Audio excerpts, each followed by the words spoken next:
Un libro es uno de los objetos más mágicos que el ser humano haya creado jamás. En él, una mente penetra en la nuestra a través del tiempo y del espacio.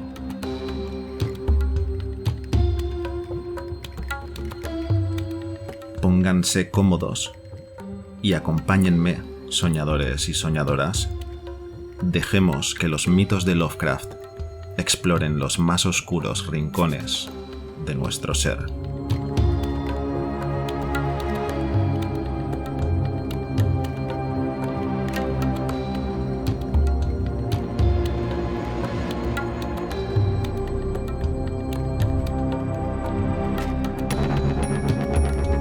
La llamada de Cthulhu.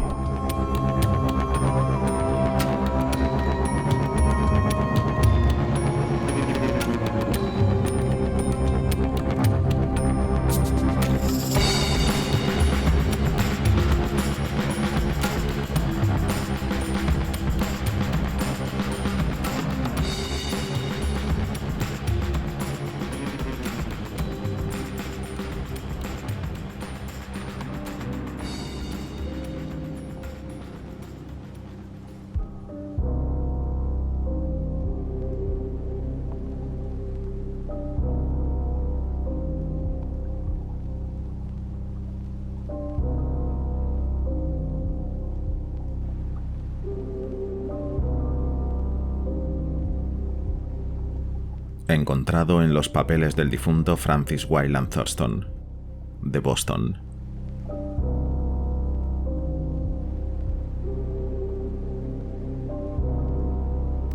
Es posible que tales poderes o seres sean una supervivencia.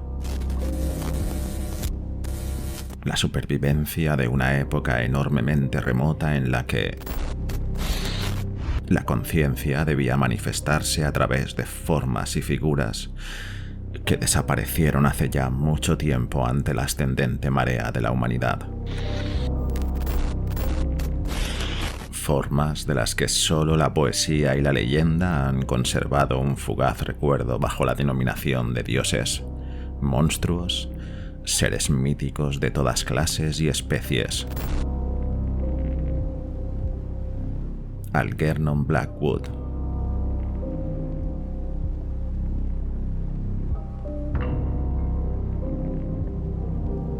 Uno.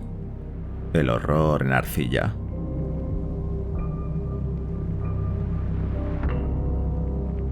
Lo más piadoso del mundo, creo, es la incapacidad de la mente humana para relacionar todos sus contenidos.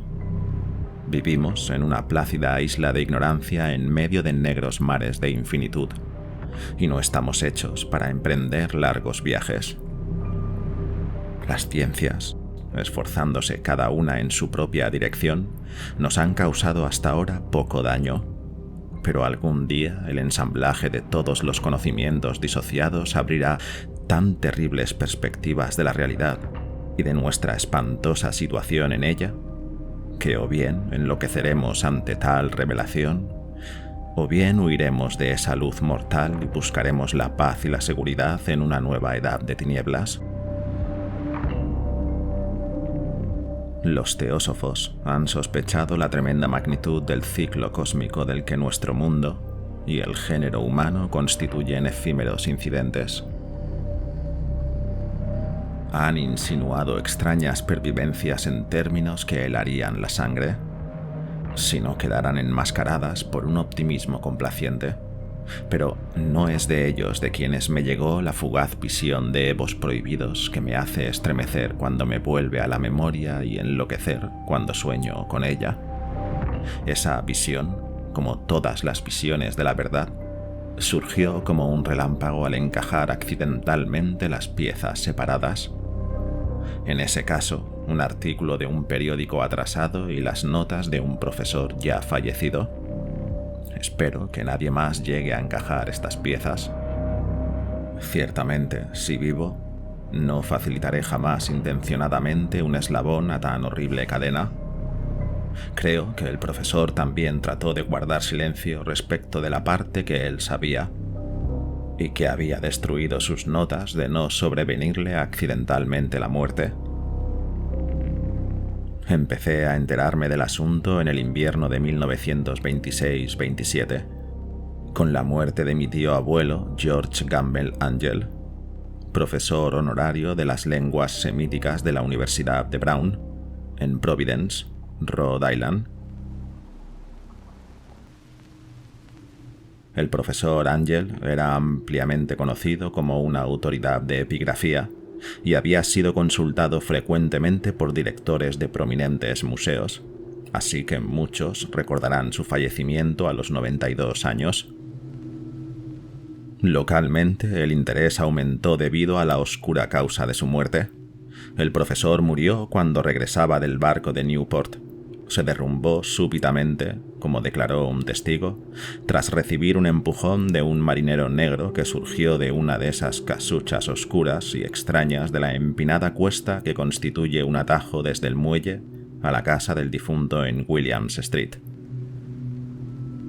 Los médicos no pudieron descubrir ninguna causa visible, aunque concluyeron, después de una perpleja deliberación, que la causa del desenlace debió de ser un oscuro fallo del corazón provocado por el rápido ascenso de una cuesta tan pronunciada para un hombre de tantos años. En aquel entonces no encontré ninguna razón para disentir del dictamen, pero recientemente me inclino a dudarlo, y más que a dudarlo.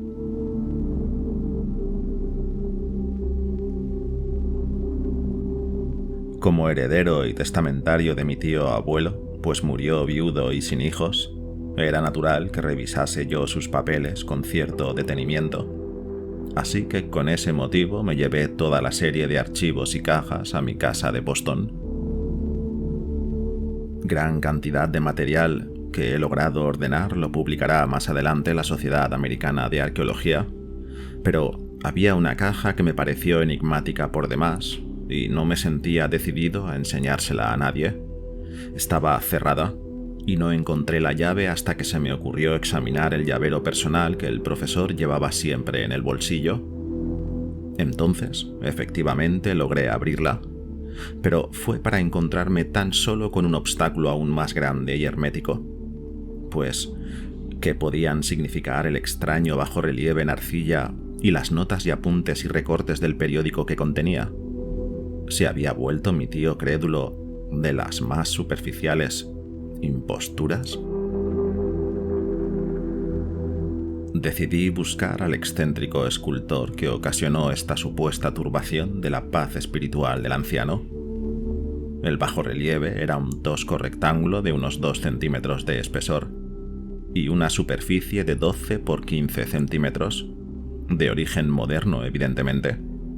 Sus dibujos, no obstante, no eran modernos ni mucho menos, tanto por su atmósfera como por lo que sugerían, pues, aunque los desvaríos del cubismo y del futurismo son muchos y extravagantes, no suelen reproducir esa misteriosa regularidad que encierra la escritura prehistórica.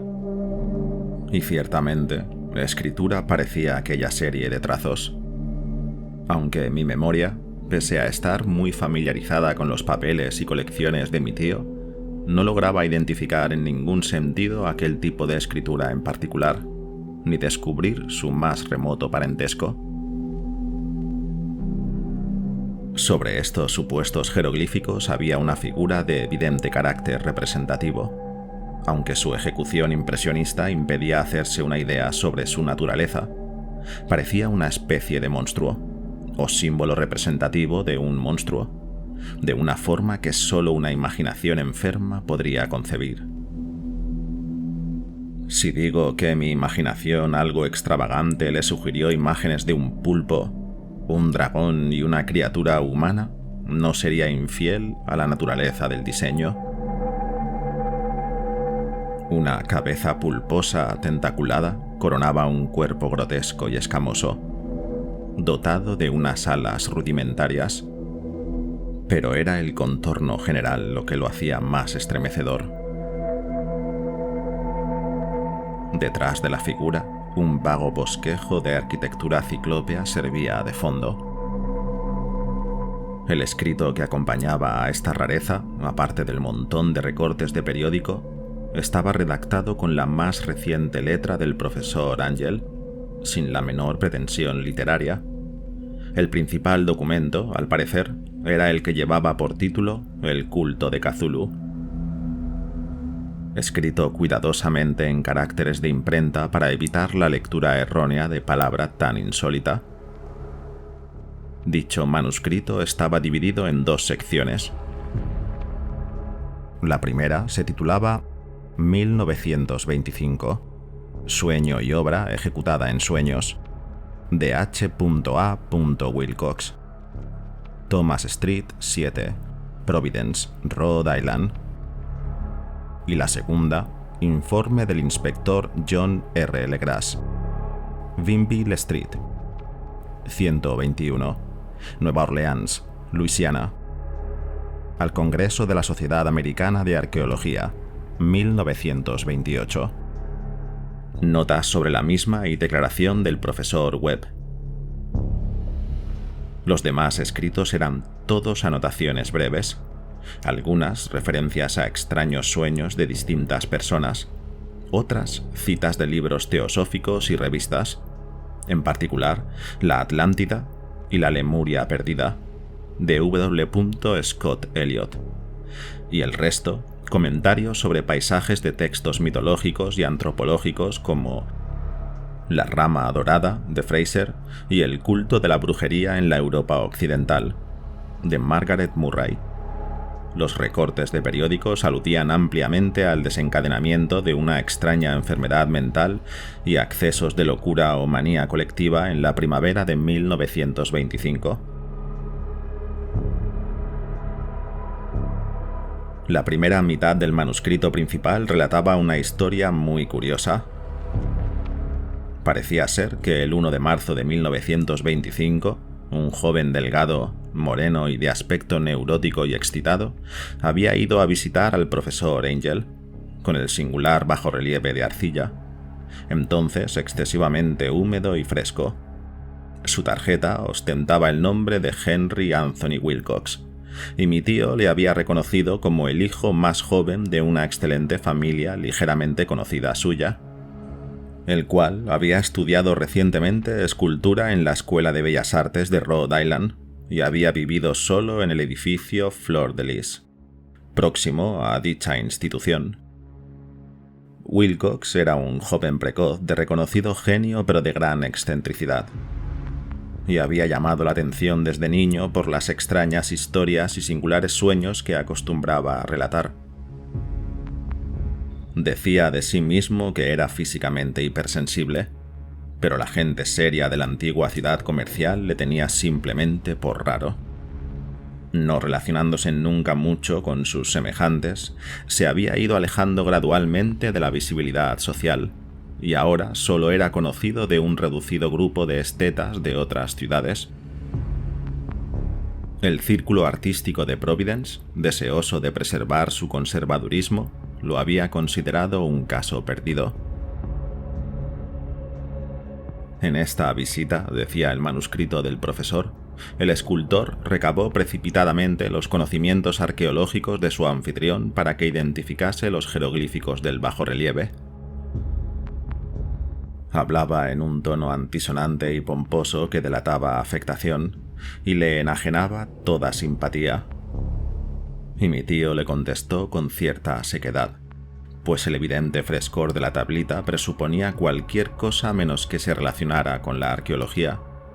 La respuesta del joven Wilcox, que impresionó a mi tío hasta el punto de recordarla después y consignarla al pie de la letra, fue de una naturaleza tan fascinantemente poética que debió de simbolizar su conversación entera, y que más tarde he observado como característica suya.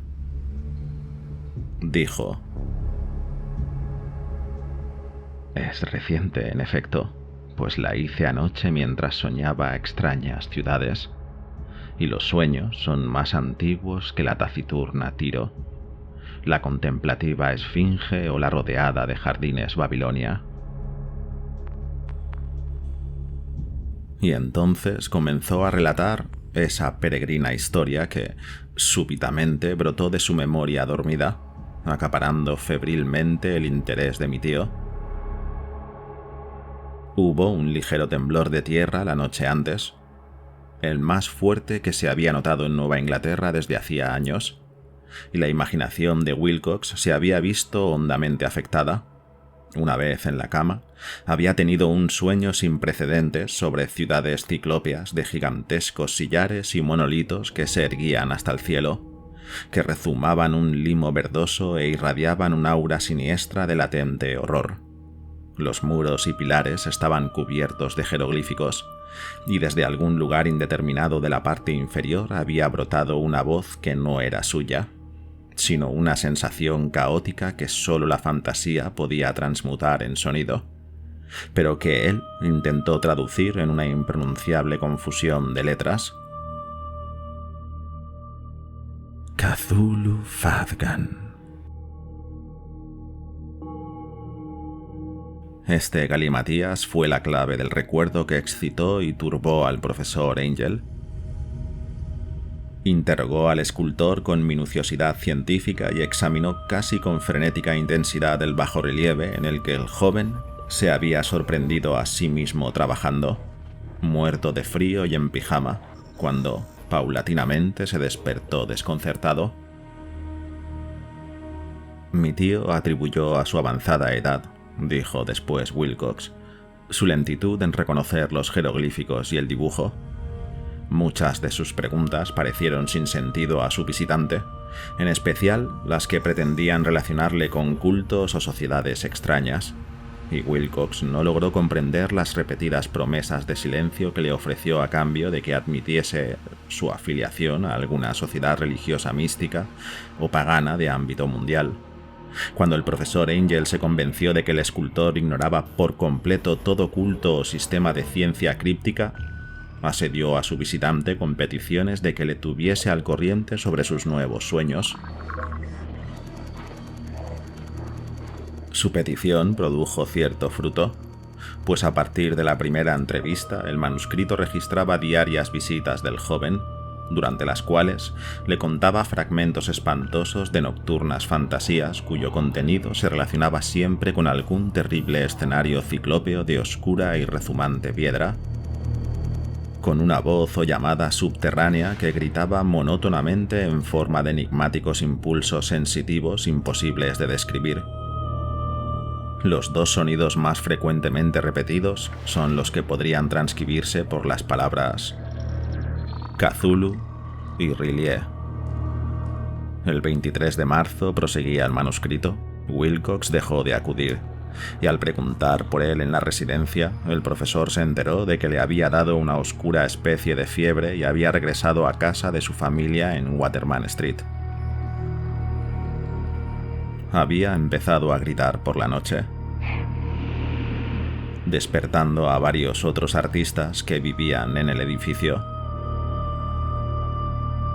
y desde entonces alternaba su estado entre periodos de inconsciencia y de delirio. Mi tío telefoneó inmediatamente a la familia, y a partir de entonces siguió el caso de cerca, acudiendo frecuentemente al despacho del Dr. Toby de Thayer Street, el médico que le atendía.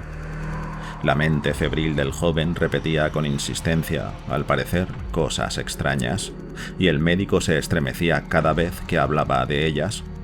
No solo repetía lo que había soñado al principio, sino que aludía a un ser gigantesco que tenía millas de estatura y caminaba o avanzaba pesadamente. En ningún momento describió a este ser completamente, pero por las palabras frenéticas que el doctor Toby recordaba, el profesor se convenció de que debía de ser la misma criatura monstruosa que había tratado de representar en su escultura. Cada vez que el joven aludía a este ser, añadió el doctor, era invariablemente preludio de una recaída en el letargo.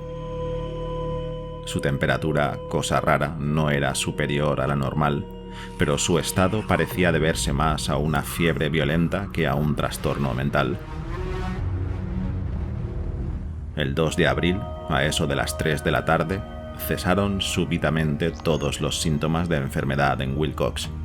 Se incorporó en la cama, asombrado de encontrarse en su casa, completamente ignorante de cuánto le había sucedido en sueños o en la realidad desde la noche del 22 de marzo. Declarado sano por el médico, regresó a su residencia a los 3 días, pero ya no le sirvió de ninguna ayuda al profesor Angel. Con su recuperación desaparecieron todos sus sueños extraños, y tras una semana de anotar observaciones triviales sobre visiones completamente ordinarias, mi tío dejó de consignar sus nocturnas figuraciones.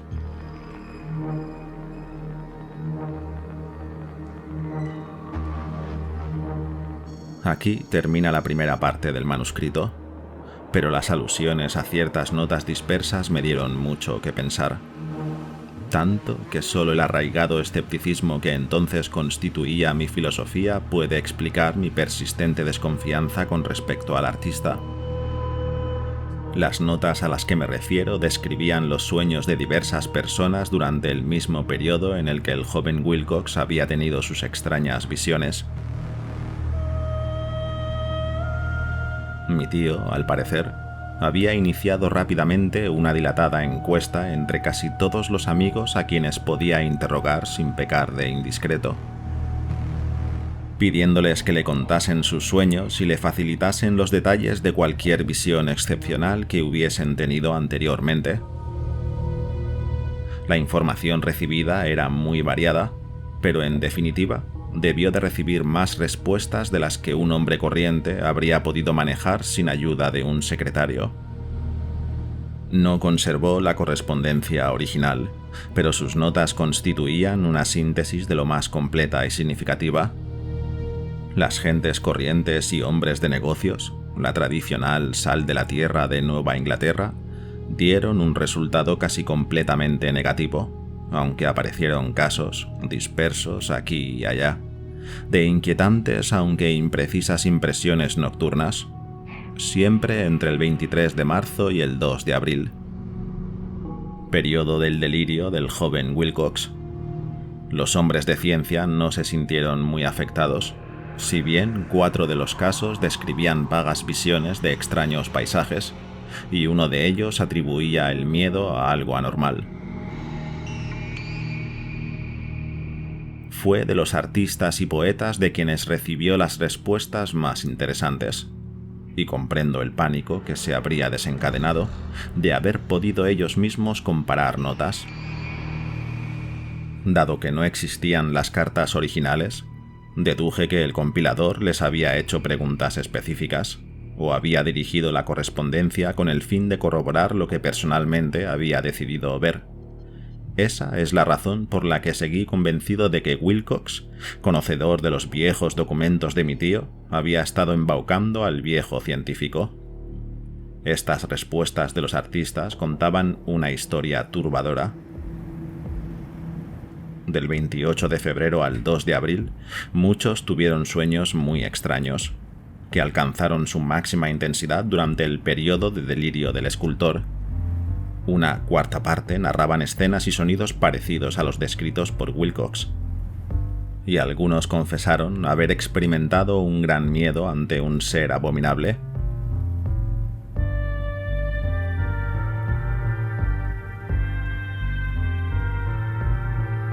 Un caso que las notas describían con énfasis resultaba particularmente triste. El sujeto, un arquitecto muy conocido con afición a la teosofía y al ocultismo, se volvió repentinamente loco el día que el joven Wilcox sufrió el ataque y murió unos meses más tarde, gritando innecesariamente que le salvaran de cierta criatura escapada del infierno.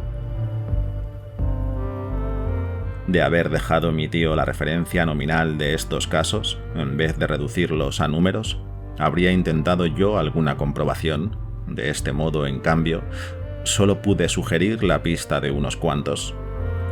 Todos, sin embargo, corroboraron plenamente las notas.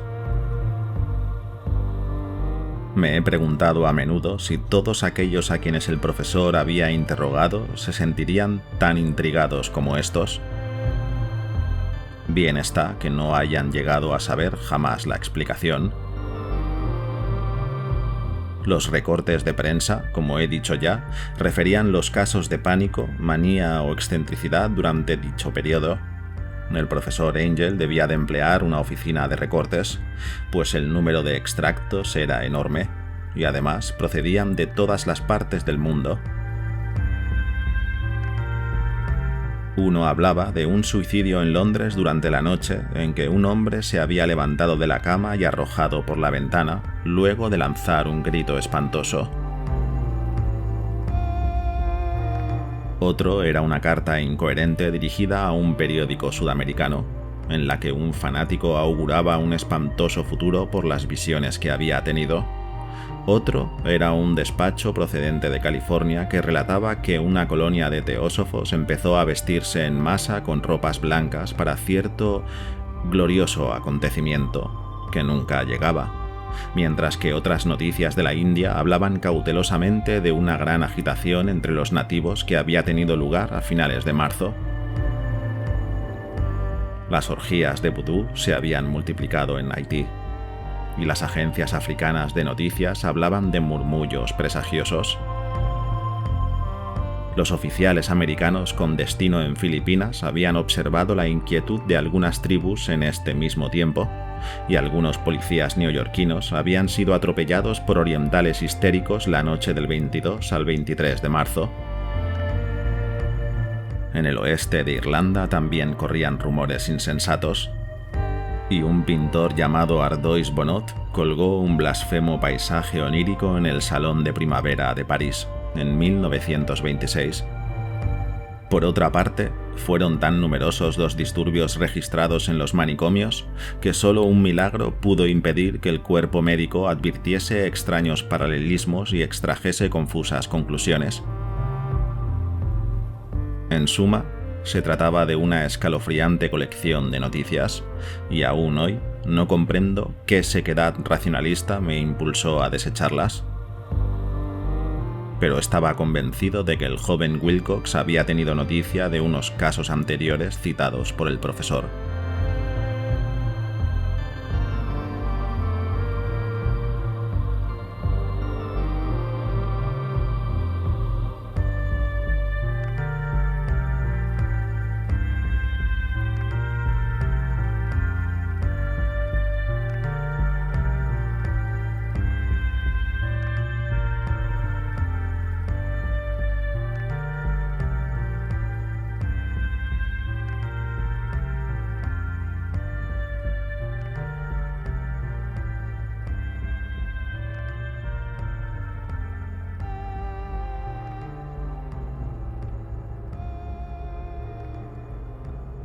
II.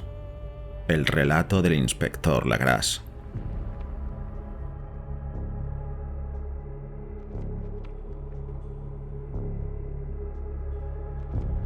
Los casos anteriores que movieron a mi tío a dar tanta importancia al sueño y al bajorrelieve del escultor constituían el tema de la segunda parte de su largo manuscrito. Al parecer, el profesor Angel había visto anteriormente la infernal silueta de la anónima monstruosidad. Había estudiado los desconocidos jeroglíficos y había oído los siniestros vocablos que podrían traducirse por la palabra Cthulhu. Encontrándolo todo tan horriblemente relacionado que no es extraño que acosara al joven Wilcox con preguntas y precisiones de fechas.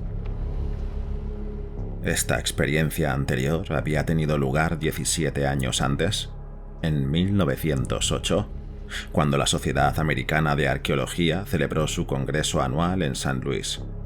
El profesor Angel, debido a su autoridad y sus méritos, había desempeñado un destacado papel en todas las deliberaciones, viéndose abordado por varios extranjeros que aprovecharon su ofrecimiento para aclarar las preguntas y problemas que le quisieran formular. El jefe de este grupo de extranjeros, que se convirtió pronto en centro de atención de todo el Congreso, era un hombre de aspecto ordinario y edad media, que había venido de Nueva Orleans en busca de cierta información que no había podido conseguir de fuentes locales. Se llamaba John Raymond Lagras y era inspector de policía. Con él Traía el objeto motivo de su viaje, una estatuilla de piedra, de aspecto grotesco y repulsivo, aparentemente muy antigua, cuyo origen no acertaba a determinar. Esto no significaba que el inspector Lagrange tuviera el más mínimo interés por la arqueología. Al contrario, su deseo de saber se debía a consideraciones puramente profesionales. La estatuilla, ídolo, fetiche o lo que fuera, había sido confiscada unos meses antes en los pantanos boscosos del sur de Nueva Orleans, durante una incursión para disolver una supuesta sesión de vudú. Y tan extraños y horribles eran los ritos relacionados con ella, que la policía no pudo por menos de comprender que acababan de dar con un oscuro culto totalmente desconocido para ellos, e infinitamente más diabólico que los más tenebrosos ritos de los círculos de vudú africanos. No pudieron averiguar nada sobre su origen, aparte de las disparatadas e increíbles historias arrancadas por la fuerza a los miembros capturados. De ahí los deseos de la policía de acudir a algún arqueólogo que pudiese ayudarles a identificar el espantoso símbolo, y por él seguir la pista del culto hasta su fuente. El inspector Lagrange no se esperaba la impresión que su ofrecimiento causó. La aparición del objeto bastó para provocar en los científicos una tensa excitación, e inmediatamente se congregaron en torno a la estatuilla para contemplar la pequeña figura cuya rareza y auténticamente abismal antigüedad hacían vislumbrar perspectivas insospechadas y arcaicas. No aparentaba pertenecer este objeto terrible a ninguna escuela escultórica conocida, aunque parecía haberse inscrito los siglos y hasta los milenios en la oscura y verdosa superficie de su piedra. La figura, que finalmente pasó de mano en mano para ser examinada cuidadosa y detenidamente, tenía unos 20 centímetros de altura y estaba artísticamente labrada. Representaba un monstruo de contornos vagamente antropomorfos, aunque con cabeza de octópodo, y cuyo rostro era una masa de palpos, un cuerpo de aspecto gomoso y cubierto de escamas. Garras prodigiosas en las extremidades traseras y unas alas estrechas en la espalda. Este ser, que parecía dotado de una perversidad espantosa y antinatural, evidenciaba una pesada corpulencia y descansaba sobre un bloque rectangular o pedestal cubierto de caracteres indescifrables. Las puntas de las alas rozaban el borde posterior del bloque. La figura ocupaba el centro, mientras que las largas y curvadas garras de las 4 patas plegadas llegaban al borde delantero y colgaban una cuarta de la altura del pedestal. Tenía la cabeza del cefalópodo inclinada hacia adelante, de suerte que los extremos de los tentáculos faciales rozaban el dorso de las enormes zarpas posadas sobre las rodillas levantadas. La impresión general que producía era de vida anormal y del más penetrante pavor, dado su origen absolutamente desconocido. Su inmensa, espantosa e incalculable edad era innegable. Sin embargo, no parecía tener relación con ningún tipo conocido de arte perteneciente a los albores de la civilización, ni desde luego con ningún otro tiempo. Totalmente diverso e ignorado, su mismo material era un misterio. Aquella piedra jamonosa, verdinegra, con sus doradas e iridiscentes manchas y estrías, resultaba desconocida para la geología y la mineralogía. Los caracteres de la base eran igualmente desconcertantes, y ninguno de los miembros del Congreso, a pesar de que constituían una representación de expertos de medio mundo y cada uno era una autoridad en este campo, pudo aportar la más ligera idea del parentesco lingüístico. Tanto la figurilla como el material pertenecían a algo tremendamente remoto y distinto de la humanidad tal como la conocemos, a algo que sugería de manera estremecedora viejos e impíos ciclos de vida, en los que no participaban nuestro mundo ni nuestras concepciones. Y sin embargo, mientras algunos de los miembros movían la cabeza y confesaban su impotencia ante el problema del inspector, un hombre de la reunión confesó que tanto la monstruosa figura como la escritura le resultaban vagamente familiares. Y a continuación contó con cierta timidez un extraño incidente que conocía. Esta persona era el fallecido William Channing Webb, profesor de antropología de la Universidad de Princeton y explorador de no poca reputación. El profesor Webb había participado 48 años antes en una expedición a Groenlandia e Islandia en busca de inscripciones rúnicas que no pudo descubrir, y estando en la costa occidental de Groenlandia se habían tropezado con una extraña y degenerada tribu de esquimales cuya religión, una rara forma de culto al diablo, les había hecho estremecer por sus deliberadas ansias de sangre y su repulsión.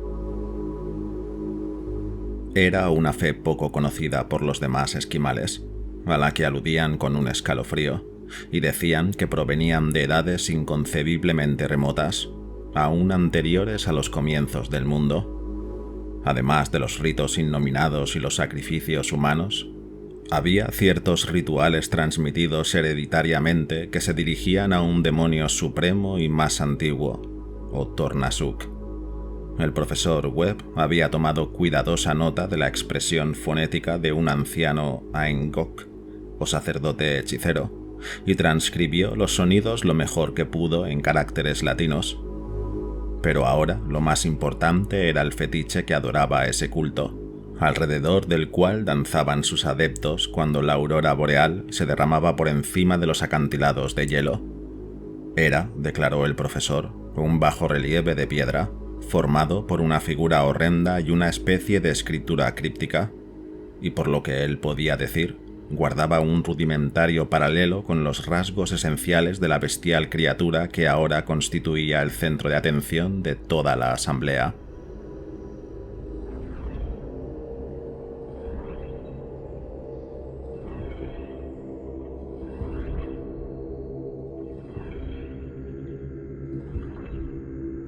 Estos datos, acogidos con asombro y duda por los miembros allí reunidos, parecieron excitar al inspector Lagrange, quien empezó inmediatamente a asediar al profesor con preguntas. Dado que había copiado una invocación ritual de los adoradores de los pantanos que sus hombres habían arrestado, suplicó al profesor que tratase de recordar lo mejor que pudiese las palabras de los esquimales diabolistas. A continuación siguió una exhaustiva comparación de detalles y un silencio espantoso cuando el detective y el científico coincidieron en la virtual identidad de frases en dos rituales demoníacos separados por una distancia de tantos mundos. Lo que en definitiva habían entonado los hechiceros esquimales y los sacerdotes de los pantanos de Luisiana a sus ídolos era algo muy parecido a esto. Deducidas las separaciones entre vocablos de las tradicionales pausas en la frase al cantar en voz alta.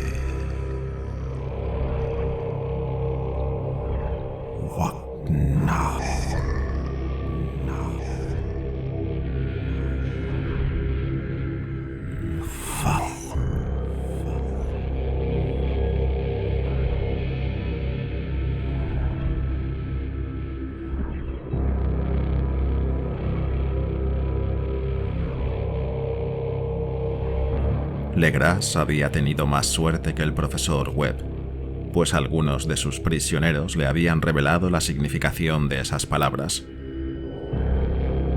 La frase decía más o menos así: en su morada de R'lyeh, Cthulhu muerto aguarda soñando. Y a continuación respondió a una insistente petición general. Relató lo más detalladamente que pudo su experiencia con los adoradores de los pantanos, y contó una historia a la que, ahora me doy cuenta, mi tío debió de conceder suma importancia. Tenía cierta semejanza con los sueños más absurdos y disparatados de los teósofos y mistificadores, y revelaba un asombroso grado de imaginación cósmica. Jamás sospechaba en una sociedad de parias y de mestizos.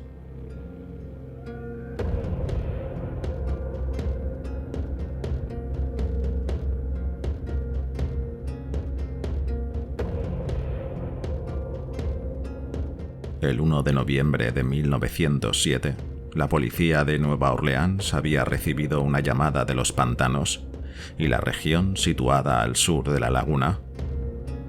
Los colonos, gente primitiva en su mayoría, pero afables descendientes de los hombres de Lafitte, se sentían presa de un insuperable terror a causa de algo desconocido que les había sorprendido en la noche. Al parecer era un rito vudú, pero de una naturaleza más terrible que los conocidos hasta entonces por ellos. Y desde que empezó el incesante batir del tam-tam en el corazón de los negros bosques donde ningún habitante se aventuraba, habían desaparecido algunas mujeres y niños.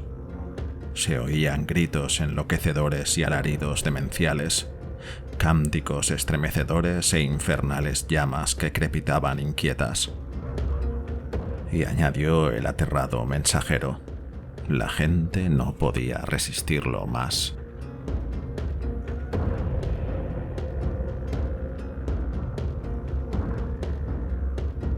Así que, atardecido ya, había salido un cuerpo de policías en 2 furgonetas y un automóvil, guiados por un colono tembloroso.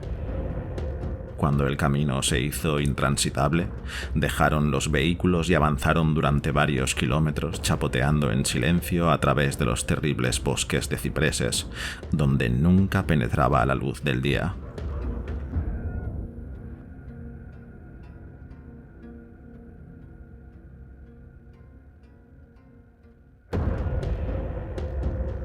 Las raíces retorcidas y el nudoso musgo español obstruían el paso, y de cuando en cuando algún montón de piedras húmedas o los fragmentos de un muro en ruinas hacían más intensa la opresiva sensación que cada árbol deformado y cada islote fangoso contribuía a crear.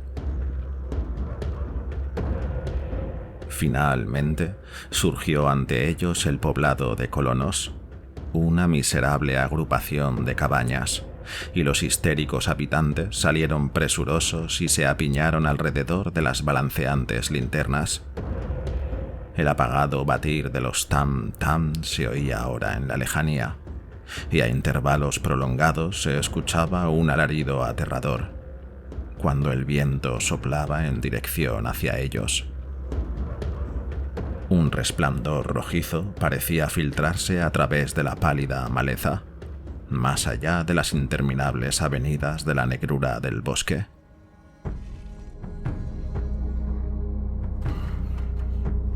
A pesar de la repugnancia a quedarse solos otra vez, los colonos se negaron a dar un paso más hacia el escenario del impío culto, de modo que el inspector Lagras y sus 19 hombres se emergieron sin nadie que les guiase en las negras arcadas de horror que ninguno de ellos había hollado jamás.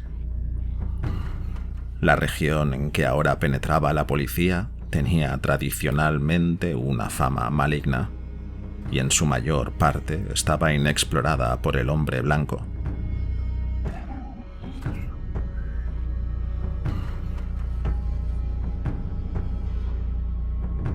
Había leyendas sobre un lago secreto jamás contemplado por ojos humanos, en el que habitaba un inmenso ser informe, blancuzco, semejante a un pólipo y de ojos refulgentes, y decían los colonos en voz baja que había demonios con alas de murciélago que surgían volando de las cavernas para adorarlo a medianoche.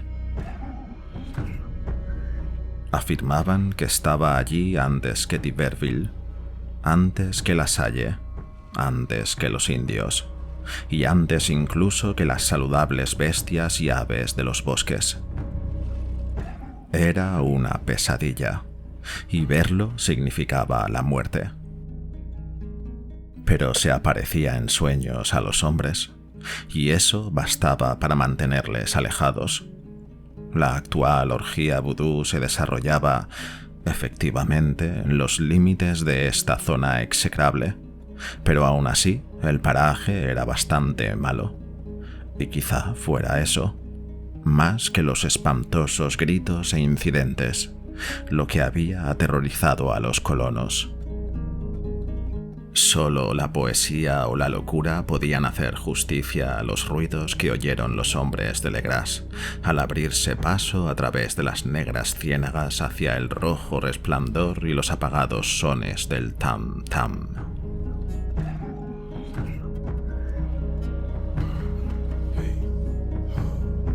Hay calidades vocales características de los animales, y nada hay más terrible que oír una de ellas cuando su fuente se halla en otra. La furia animal y la licencia orgiástica se elevaban a unas alturas demoníacas con aullidos y graznidos extáticos, que se desgarraban y reverberaban a través de esos bosques tenebrosos como tempestades de pestilencia surgidas de los abismos del infierno.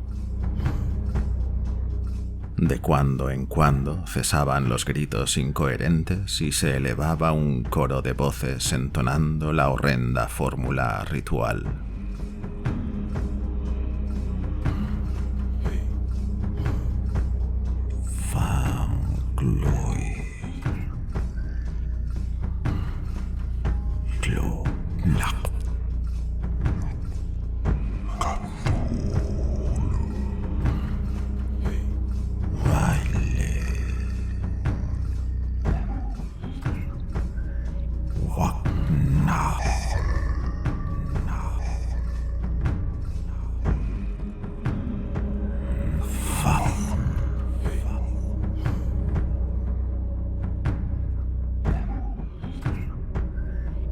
Finalmente, los hombres llegaron a un lugar donde los árboles eran más raros y vieron de repente ante sí el espectáculo. 4 de ellos se tambalearon, 1 se desmayó y 2 prorrumpieron en gritos frenéticos que afortunadamente apagó la demente cacofonía. Legras roció con agua el rostro del hombre desmayado. Luego se quedaron todos contemplando el espectáculo hipnotizados de horror. En un claro natural del pantano había una isla cubierta de hierba de quizá un acre de extensión, vacía de árboles y relativamente seca. En ella saltaba y se contorsionaba la más indescriptible horda de humana deformidad que nadie, a no ser que un sime o un angarola, sería capaz de plasmar. Despojados de toda indumentaria, aquella horda híbrida bramaba, rugía y se contorsionaba alrededor de una hoguera monstruosa de forma circular. En su centro, al rasgarse de cuando en cuando la cortina de las llamas, se veía un gran monolito de granito de unos 2,5 metros de altura. En la parte superior, desproporcionadamente pequeña, descansaba la maléfica estatuilla. En 10 cadalsos erigidos en espacios regulares formando círculo en torno a las llamas, colgaban cabeza abajo los cuerpos desfigurados de los desdichados colonos que habían desaparecido. Dentro de ese círculo, los adoradores saltaban y rugían, girando en masa de izquierda a derecha en una interminable bacanal, entre el círculo de cuerpos y el círculo de fuego.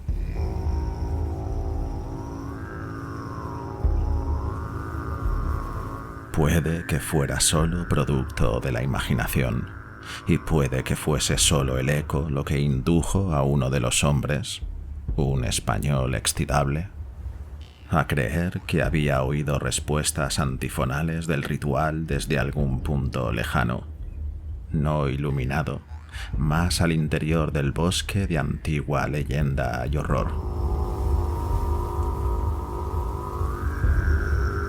Ese hombre, José D. Gálvez, a quien fui a ver a interrogar más tarde, era exageradamente imaginativo. Efectivamente, llegó incluso a insinuar que había oído el batir de unas alas enormes y que vio el brillo de unos ojos fulgurantes y un bulto blancuzco y montañoso más allá de los lejanos árboles. Pero supongo que habría oído demasiados rumores supersticiosos de los nativos. De hecho, la horrorizada pausa de los hombres fue de corta duración. El deber era ante todo. Y aunque debía de haber cerca de un centenar de celebrantes mestizos, los policías sacaron sus armas y se internaron decididamente en la repulsiva Barahunda. Durante 5 minutos el tumulto que se produjo fue indescriptible. Hubo golpes, disparos y carreras, pero al final Legras pudo contener unos 47 prisioneros, a los que obligó a vestirse apresuradamente y formar fila entre sus policías. 5 de los celebrantes murieron y otros 2, heridos de gravedad, fueron transportados en improvisadas parihuelas por sus camaradas prisioneros. La imagen del monolito, naturalmente, fue retirada cuidadosamente y confiscada por Legras.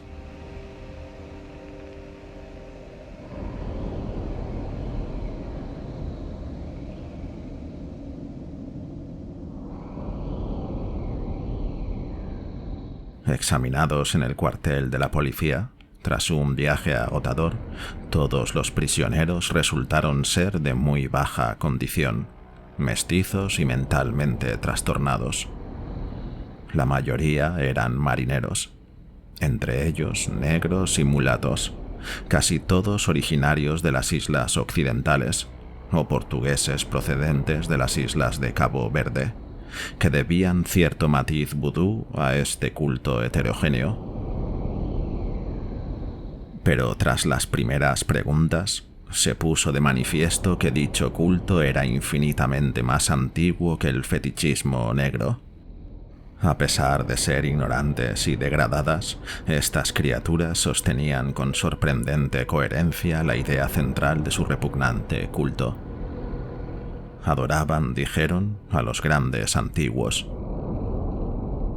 que eran muy anteriores a la aparición del hombre y habían llegado al joven mundo desde el cielo. Estos antiguos se habían retirado hasta el interior de la tierra y bajo el mar, pero sus cuerpos muertos revelaron secretos al primer hombre, mediante sueños, y éste instauró un culto que jamás había muerto. Este era ese culto, y los prisioneros dijeron que siempre había existido, y siempre existiría, ocultándose en alejados yermos y parajes retirados de todo el mundo, hasta el tiempo en que el gran sacerdote Cthulhu saliese de su tenebrosa morada en la poderosa ciudad sumergida de R'lyeh y sometiese a la tierra una vez más a su poder. Algún día vendría, cuando los astros fueran favorables, y el culto secreto estaría siempre allí, dispuesto a liberarlo.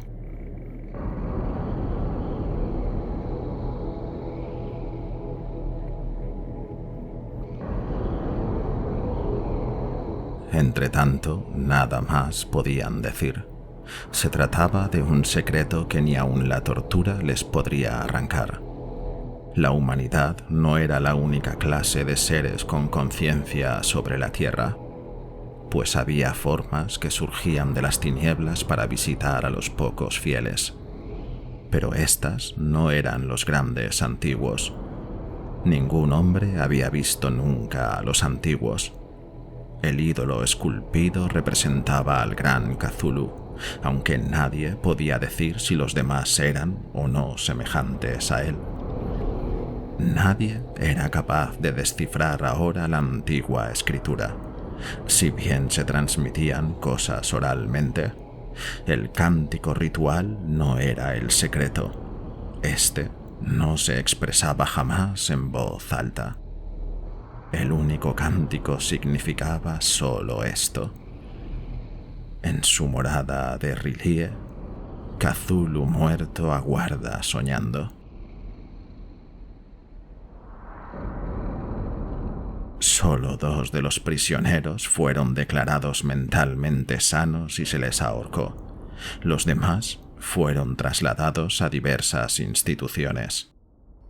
Todos negaron haber participado en los homicidios rituales y afirmaron que las muertes habían sido perpetradas por los de las alas negras, que habían venido desde su inmemorial refugio en el bosque encantado.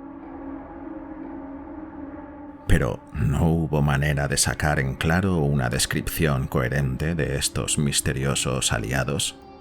Lo que la policía pudo averiguar se debió sobre todo a un mestizo casi centenario llamado Castro, el cual pretendía haber tocado extraños puertos en sus viajes y había hablado con los inmortales dirigentes del culto en las montañas de China.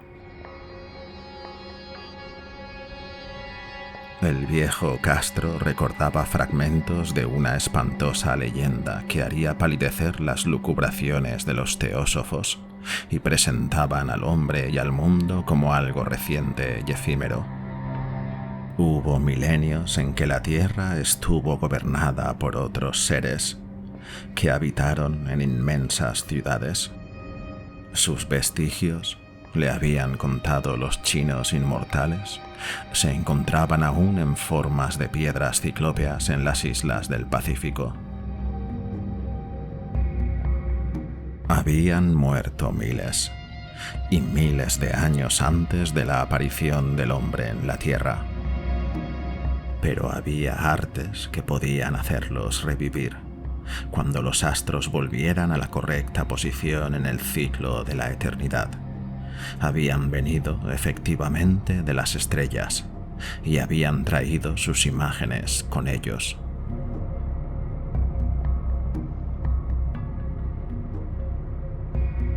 Estos grandes antiguos, prosiguió Castro, no estaban hechos de carne y hueso, tenían forma. ¿No lo probaba acaso esta imagen de silueta estrellada? Pero esta forma no era material.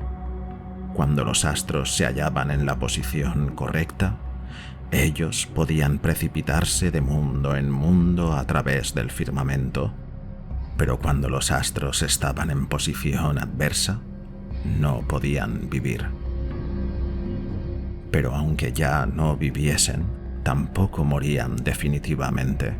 Reposaban en las montañas de piedra de la gran ciudad de R'lyeh, protegidos por los sortilegios del poderoso Cthulhu, y aguardaban una gloriosa resurrección, el día en que los astros y la tierra estuviesen una vez más preparados para ellos.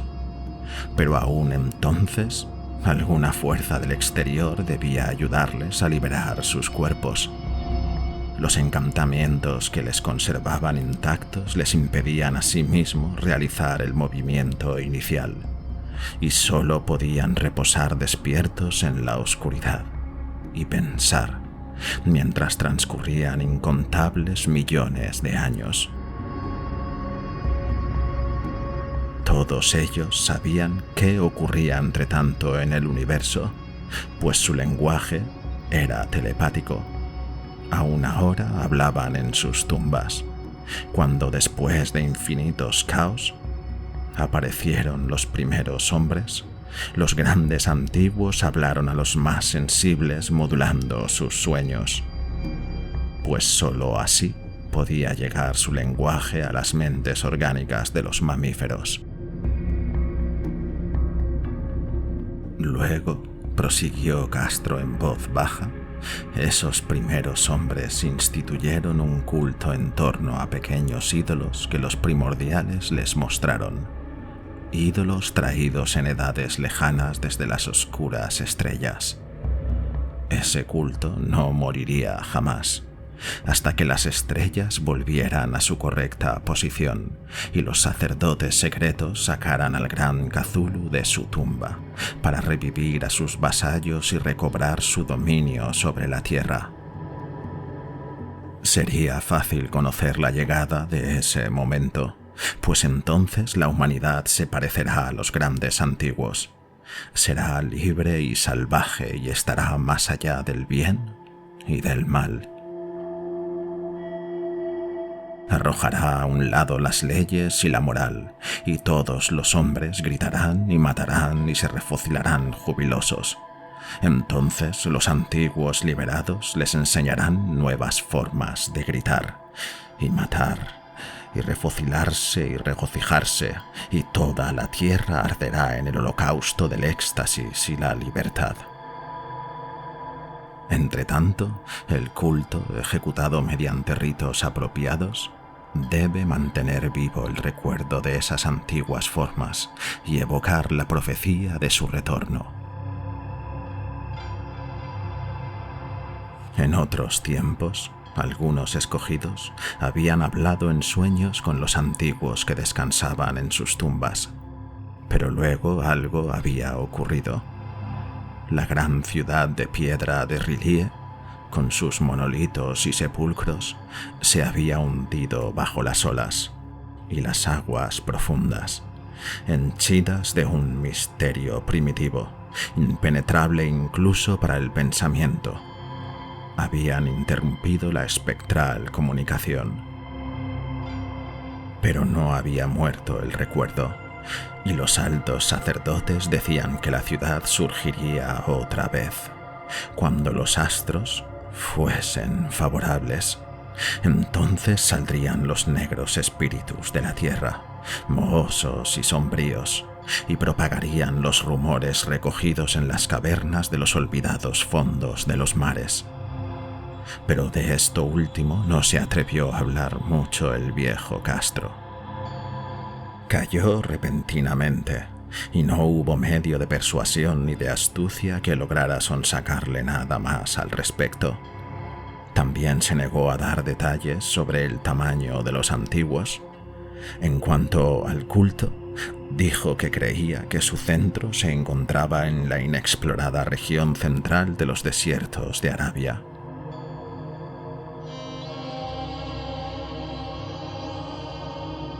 Donde Hiram, la ciudad de las columnas, sueña oculta e intacta. No tenía relación alguna con el culto de las brujas en Europa, y era prácticamente desconocido fuera del círculo de sus adeptos. Ningún libro aludía realmente a él, aunque los chinos inmortales decían que en el Necronomicon del árabe loco Abdul al-Hazred subyacía un sentido oculto que los iniciados podían interpretar a su criterio, especialmente el discutidísimo dístico.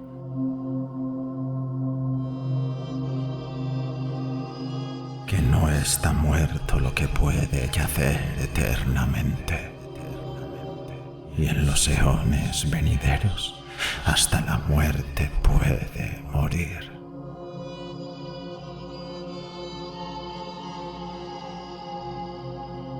Legras, hondamente impresionado y no poco confundido, había tratado sin éxito de averiguar la filiación histórica del culto. Parecía ser que Castro había dicho la verdad al afirmar que era totalmente secreto. Las autoridades de la Universidad de Tulán no pudieron arrojar ninguna luz sobre dicho culto ni sobre la imagen, y ahora el detective había acudido a las personalidades más competentes del país, y se encontraba nada menos que con la historia de Groenlandia del profesor Webb. El febril interés que despertó en la asamblea la historia de Legras, corroborada por la estatuilla, tuvo algún eco en la correspondencia que luego intercambiaron los congresistas. En la publicación oficial de la sociedad, en cambio, se citó meramente de pasada. La prudencia es el primer cuidado de quienes están acostumbrados a enfrentarse con el charlatanismo y la impostura. Legras dejó la imagen durante un tiempo al profesor Webb, pero a la muerte de éste volvió a sus manos y sigue en su posesión, donde la he visto no hace mucho. Es algo verdaderamente terrible y se parece de manera inequívoca a la escultura que modeló en sueños el joven Wilcox. No me cabía la menor duda de que mi tío se excitó ante la historia del escultor. ¿Qué pensamientos debieron venirle, sabiendo lo que Legras había averiguado de ese culto al contarle un joven sensible que había soñado no solo con la figura y los exactos jeroglíficos de la imagen encontrada en el pantano y de la tableta de Groenlandia, sino que además había oído en sus sueños 3 palabras de la fórmula que pronunciaban tanto los diabolistas esquimales como los mestizos de Luisiana? Evidentemente era natural que el profesor Angel iniciara una investigación minuciosa, aunque yo sospechaba personalmente que el joven Wilcox había oído hablar del culto y había inventado una serie de sueños para acrecentar el misterio a costa de mi tío. Los relatos de los demás sueños y los recortes coleccionados por el profesor constituían una sólida corroboración de la historia del joven, pero mi acendrado racionalismo y la extravagancia de todo este asunto me llevaron a adoptar lo que me pareció la conclusión más palmaria. Así que después de estudiar con atención el manuscrito y cotejar las notas teosóficas y antropológicas con el informe de Legras, hice un viaje a Providence para ver al escultor y decirle lo que pensaba de él por haber embaucado tan descaradamente a un sabio de tan avanzada edad. Wilcox vivía aún solo en el edificio Fleur de Lis de Thomas Street. Horrenda imitación victoriana de la arquitectura bretona del siglo XVII, con su fachada de estuco en medio de amables casas coloniales y a la sombra del más fino campanario georgiano que pudiera verse en América. Lo encontré trabajando en sus habitaciones e inmediatamente descubrí, por las obras que tenía allí, que su genio era profundo y auténtico. Creo que dentro de un tiempo figurará entre los grandes decadentes, pues ha logrado plasmar en barro y en mármol esas pesadillas y fantasías que Arthur Machen evoca en su prosa y Clark Aston Smith ha hecho visibles en versos y en pinturas. Moreno, endeble y de aspecto algo descuidado, se volvió lánguidamente al llamar yo y me preguntó qué deseaba sin levantarse de su silla. Cuando le dije quién era, manifestó cierto interés, pues mi tío había despertado su curiosidad al estudiar sus extraños sueños, aunque nunca había explicado la razón de su estudio. Yo no le aclaré demasiado el asunto y traté de sonsacarle con tacto. Me bastó poco tiempo para convencerme de su absoluta sinceridad, pues me habló de los sueños de un modo que nadie podría tergiversar. Tanto los sueños como su residuo subconsciente habían influido en su arte hondamente, y me enseñó una morbosa escultura cuyos contornos casi me hicieron estremecer por su oscura potencia sugestiva. No recordaba a él si había visto el original de esta criatura, a no ser en su propio bajorrelieve que modelara en sueños, pero sus perfiles habían surgido insensiblemente bajo sus manos. Era sin duda la forma gigantesca que tanto le atormentara en su delirio. Seguidamente aclaró que él no sabía en verdad nada del misterioso culto, aparte de lo que las incansables preguntas de mi tío le habían permitido inferir.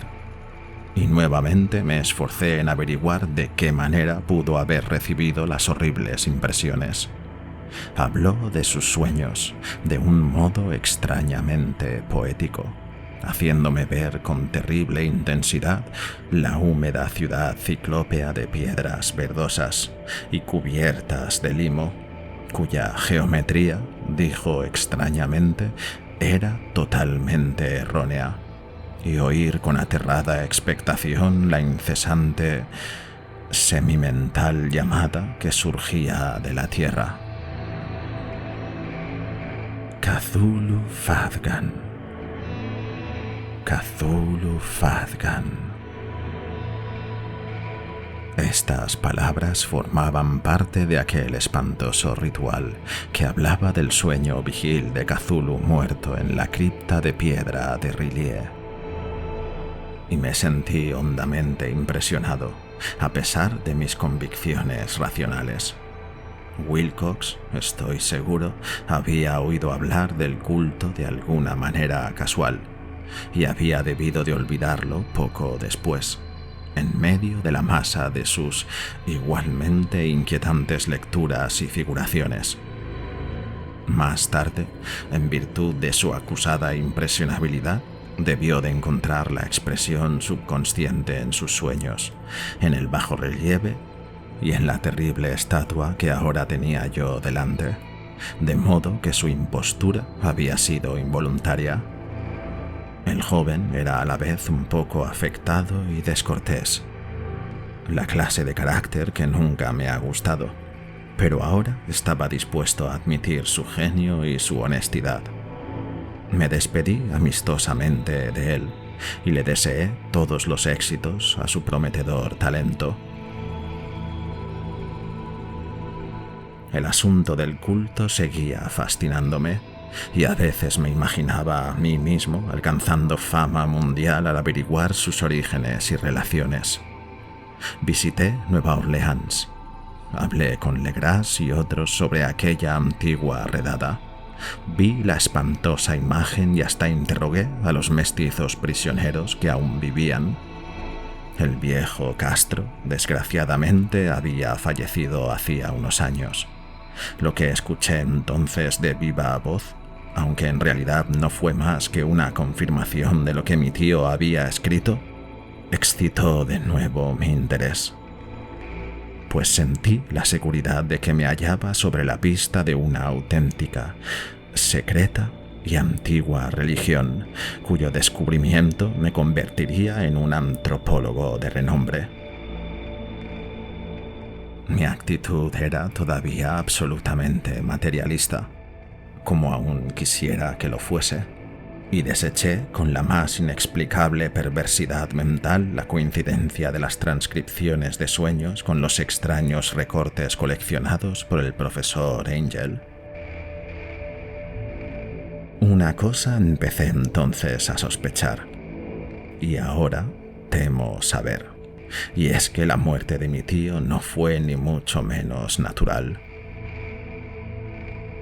Se cayó en un estrecho callejón que ascendía del barrio marinero donde pululan los mestizos extranjeros, tras un empujón sin importancia de un marinero negro.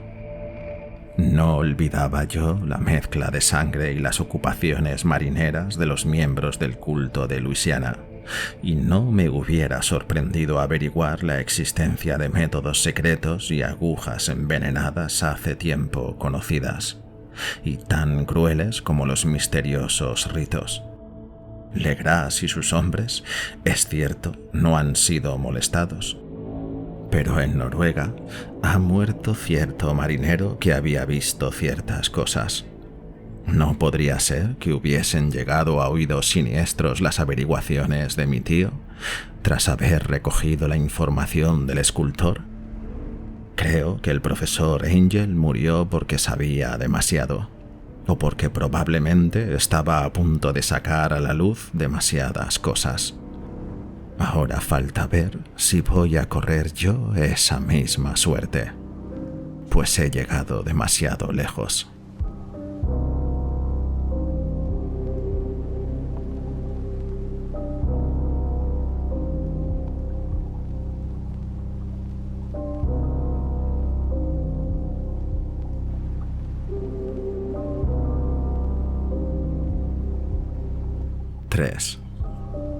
la locura del mar.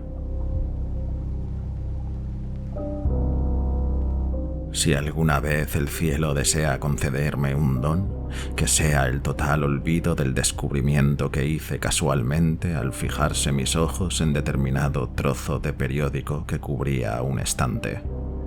Era un ejemplar atrasado del australiano Sydney Bulletin, del 18 de abril de 1925, y no tenía nada que me llamase la atención en mi rutina diaria. Incluso había escapado a la agencia de recortes que en esas fechas andaba recogiendo ávidamente material para mi tío. Yo había abandonado casi por completo mis investigaciones sobre lo que el profesor Angel llamaba el culto de Cthulhu y había ido a visitar a un científico amigo de Patterson, en Nueva Jersey, conservador de un museo local y mineralogista de renombre. Al examinar un día los ejemplares de reserva, amontonados en desorden en los estantes de una estancia de la parte trasera del museo, me fijé en una extraña fotografía que traía una de las hojas del periódico extendidas debajo de las piedras. Era el Sydney Bulletin al que me había referido, pues mi amigo estaba suscrito a la prensa de todos los países imaginables. Era una fotografía en sepia de una espantosa imagen de piedra, casi idéntica a la que Legras había encontrado en el pantano. Despejé ansiosamente la hoja de su precioso contenido, leí el artículo con toda atención y me sentí decepcionado ante su brevedad. Lo que sugería, sin embargo, era sumamente significativo para mi poco animada investigación. Lo recorté con cuidado, dispuesto a ocuparme de él inmediatamente. Decía lo siguiente: misterioso hallazgo de un buque abandonado en alta mar. El Vigilant llega a puerto remolcando un yate armado de Nueva Zelanda. Un superviviente y un muerto encontrados a bordo. Historia de una desesperada batalla con muertes en alta mar. El marinero rescatado se niega a dar detalles de tan extraña experiencia. Misterioso ídolo encontrado en su posesión. Se inician las investigaciones. El carguero Vigilant de la compañía Morrison, procedente de Valparaíso, ha atracado esta mañana en los muelles de Darling Harbour trayendo a remolque, desmantelado y con grandes averías, pero fuertemente armado, el yate de vapor Alert de Dunedin, Nueva Zelanda, al que avistó el 12 de abril en 34 grados y 21 minutos latitud sur, 152 grados 17 minutos longitud oeste, con un superviviente y un muerto a bordo. El Vigilant había zarpado de Valparaíso el 25 de marzo y el 2 de abril se vio obligado a desviarse considerablemente hacia el sur, debido a fuertes temporales que provocaban olas excepcionalmente grandes. El 12 de abril avistó el buque a la deriva. Al principio parecía abandonado, pero luego descubrieron a bordo a un superviviente en estado de delirio y a un hombre que evidentemente llevaba muerto más de una semana. El superviviente tenía apretado en sus manos un horrible ídolo de piedra de origen desconocido, de unos 30 centímetros de alto, cuya procedencia tiene confundidas a las autoridades de la Universidad de Sydney, de la Royal Society y del Museo de College Street, y que el superviviente declaró haber encontrado en la cabina del yate, en una pequeña hornacina. Este hombre, tras recobrar el sentido, contó una historia de lo más extraña de piratería y de muertes. Se trata de un noruego llamado Gustav Johansen, de cierta cultura, el cual iba de segundo piloto en la goleta de 2 palos Enma, de Auckland, que había zarpado con destino a El Callao el 20 de febrero, con una dotación de 11 hombres. La Enma, dijo, Se demoró y se desvió considerablemente hacia el sur en su rumbo por el gran temporal del 1 de marzo. Y el 22 de ese mismo mes se cruzó con el Alert en 49 grados 51 minutos latitud sur, 128 grados 34 minutos longitud oeste, tripulado por un grupo de canacos y mestizos mal encarados y extraños. El capitán Collins se negó a obedecer la orden de virar en redondo, y la extraña tripulación abrió fuego contra la goleta sin previo aviso con un cañón enormemente pesado que formaba parte del armamento del yate. Los hombres de la Enma opusieron resistencia, dijo el superviviente, y aunque la goleta comenzó a hundirse al ser alcanzada por los disparos por debajo de la línea de flotación, se las arreglaron para acercarse al enemigo para abordarlo, entablando lucha en la cubierta del yate y viéndose obligados a matar a todos sus tripulantes, pese a su número ligeramente superior, por su repugnante aunque torpe manera de luchar. 3 hombres de la Enma, incluidos el capitán Collins y el primer piloto Green, murieron. Los 8 restantes, bajo el mando del segundo piloto Johansen, siguieron navegando en el yate capturado, reanudando su rumbo original para ver si había alguna razón por la que les habían ordenado virar en redondo.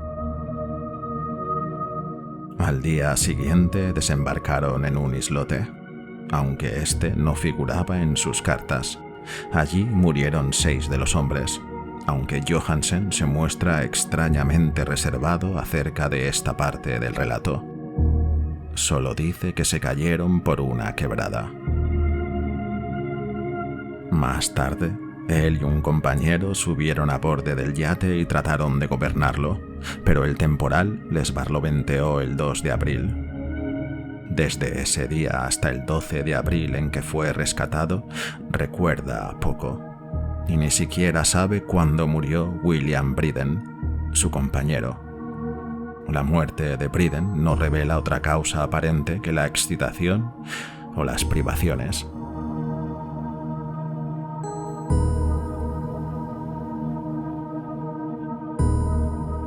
Los cables recibidos de Dunedin informan que el Alert era muy conocido allí como barco mercante y que tenía mala fama. Su tripulación la componía un extraño grupo de mestizos cuyas frecuentes reuniones y excursiones nocturnas a los bosques habían despertado no poca curiosidad. Tras la tormenta y los temblores de tierra del 1 de marzo, se echó a la mar apresuradamente. Nuestro corresponsal en Auckland afirma que la Enma y su tripulación gozaban de una excelente reputación y describe a Johansen como un hombre serio y digno de toda estima. El almirantazgo iniciará una investigación sobre todo este asunto y presionará a Johansen para que sea más explícito de lo que ha sido hasta ahora.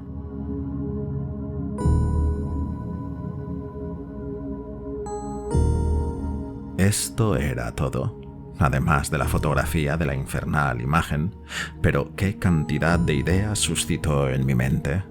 Aquí tenía datos preciosísimos sobre el culto de Cthulhu, que probaban que contaba con extraños seguidores tanto en el mar como en tierra.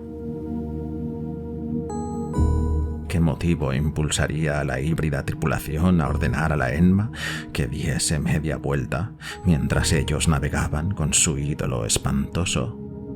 ¿Cuál era la desconocida isla en la que murieron 6 de los tripulantes de la Enma y sobre la que tan reservado se mostraba el piloto Johansen? ¿Qué habría averiguado ya el almirantazgo y qué se sabía del repulsivo culto de Dunedin? Y lo más sorprendente, qué profunda y natural relación de datos era esta, que daba una maligna y ya innegable significación a los diversos sucesos meticulosamente consignados por mi tío.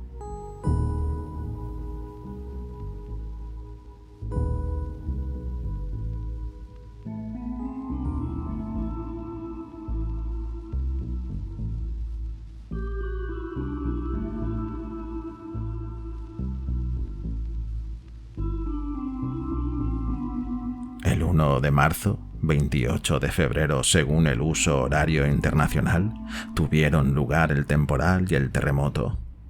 El Alert y su repulsiva tripulación habían zarpado precipitadamente de Dunedin como si hubiesen sido llamados imperiosamente, y en otra parte de la Tierra, los poetas y los artistas habían empezado a soñar una extraña ciudad ciclópea, mientras un joven escultor modelaba en sueños la forma terrible de Cthulhu. El 23 de marzo, la tripulación de la goleta Enma desembarcó en una isla desconocida, dejando en ella 6 hombres muertos. Y en esa misma fecha, los sueños de los hombres de acusada sensibilidad adquirieron una mayor intensidad y se vieron atormentados por el temor de la malévola persecución de un monstruo gigantesco, al tiempo que un arquitecto enloquecía y un escultor era presa del delirio. ¿Y qué pensar de esa tormenta del 2 de abril, fecha en que todos los sueños sobre la húmeda ciudad cesaron y Wilcox quedó libre de la esclavitud de la extraña fiebre? ¿Qué de aquellas alusiones del viejo Castro sobre los sumergidos, estelares primordiales y sobre su reino venidero, su culto fiel y su dominio de los sueños? ¿Acaso vacilaba yo en el borde de un abismo de horrores cósmicos insoportables para las fuerzas humanas? Si era así, entonces se trataba de horrores mentales tan solo. Pero de algún modo, el 2 de abril quedó paralizada la monstruosa amenaza que había empezado a asediar el espíritu de los hombres.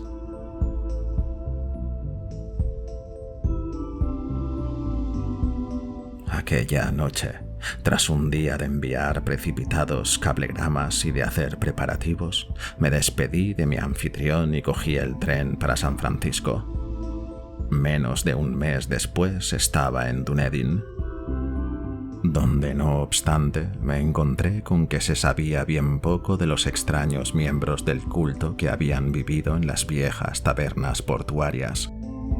La escoria es demasiado frecuente en los barrios marineros para mencionarla especialmente, pero corría el rumor de que estos mestizos por los que yo preguntaba habían realizado una incursión hacia el interior, durante la cual se había escuchado el lejano percutir de unos tambores y se había visto un resplandor rojo en las lejanas colinas.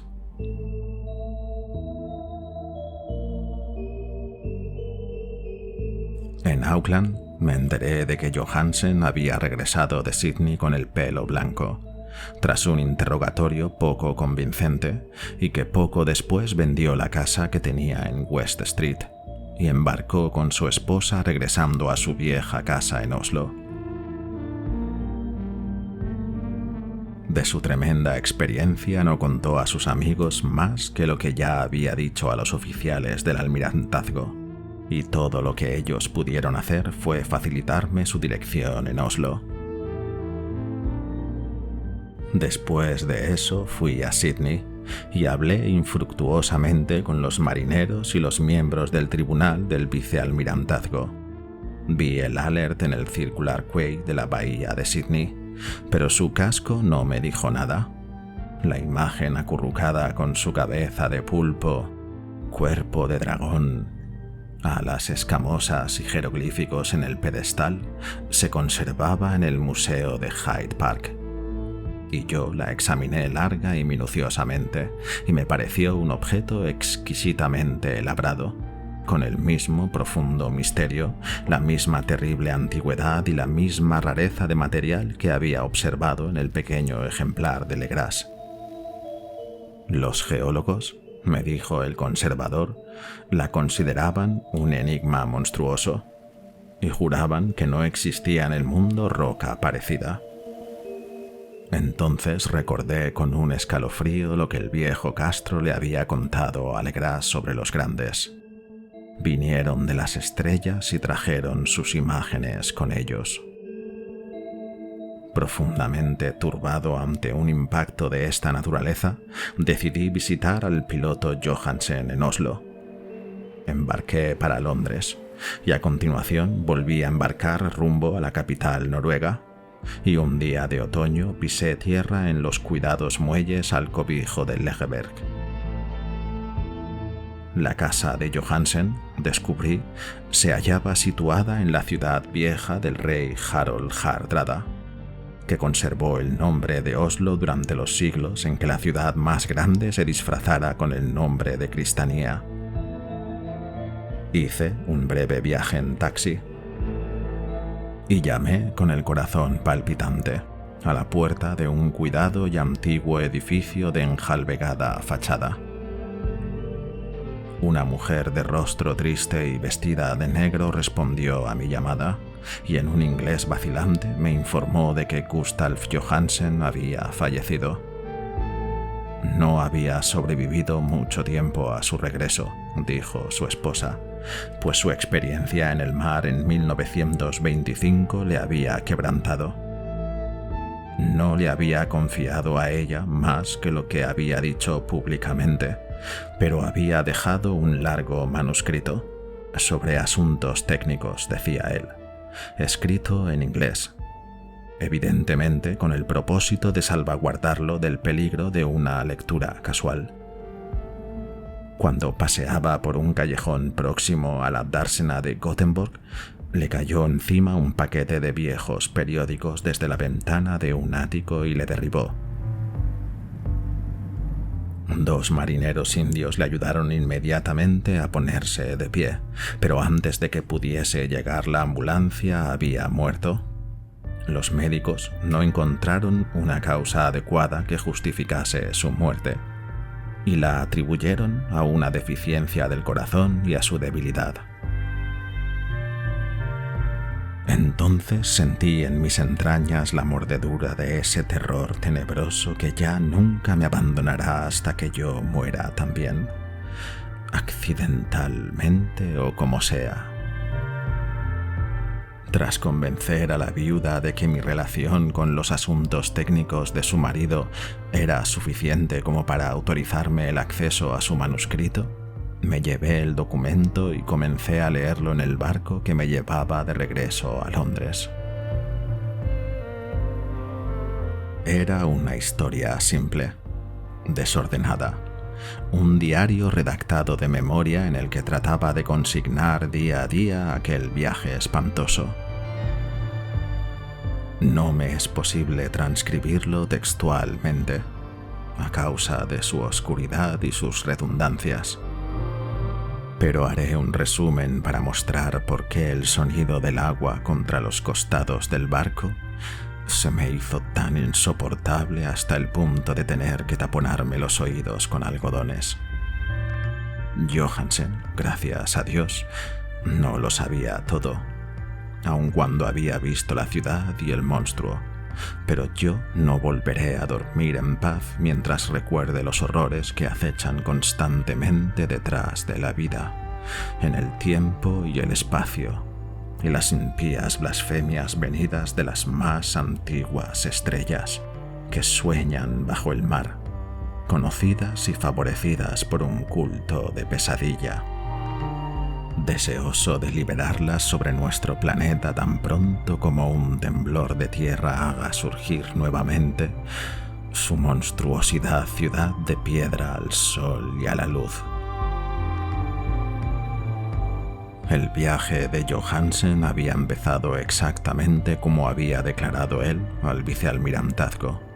La goleta Enma había zarpado de Auckland con lastre el 20 de febrero y había sentido toda la fuerza del temporal originado por el terremoto que debió de sacar del fondo del mar los horrores que invadieron los sueños de los hombres. Recuperado el gobierno, el barco proseguía con normalidad. Cuando le salió al encuentro el Alert el 22 de marzo, y comprendí el sentimiento del piloto cuando tuvo que describir el bombardeo y el hundimiento de su nave. Hablaba de los atezados adoradores del demonio que tripulaban el Alert con significativo horror. Había en ellos algo abominable que hacía que su exterminio pareciese casi un deber, y Johansen manifiesta una auténtica sorpresa ante la acusación de crueldad lanzada contra su grupo durante el curso de la encuesta judicial. Luego, llenos de curiosidad, una vez que el yate capturado estuvo bajo el mando de Johansen, los hombres vieron un gran pilar que surgía del mar, y en 47 grados 9 minutos latitud sur, 126 grados 43 minutos longitud oeste, avistaron una costa. Mezcla de negro barro, légamo y ciclópea albañilería cubierta de algas que no podía ser sino la materialización del supremo terror del mundo, la pesadillesca ciudad cadáver de R'lyeh, construida hace innumerables eones antes del comienzo de la historia por las inmensas y horrendas entidades que descendieron de las oscuras estrellas.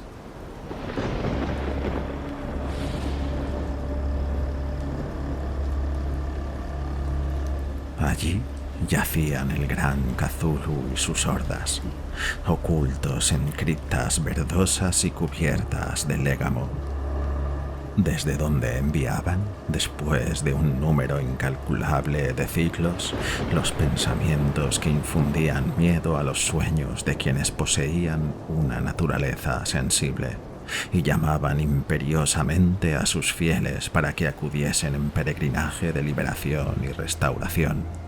Johansen no llegó a sospechar todo esto, pero bien sabe Dios que había visto bastante.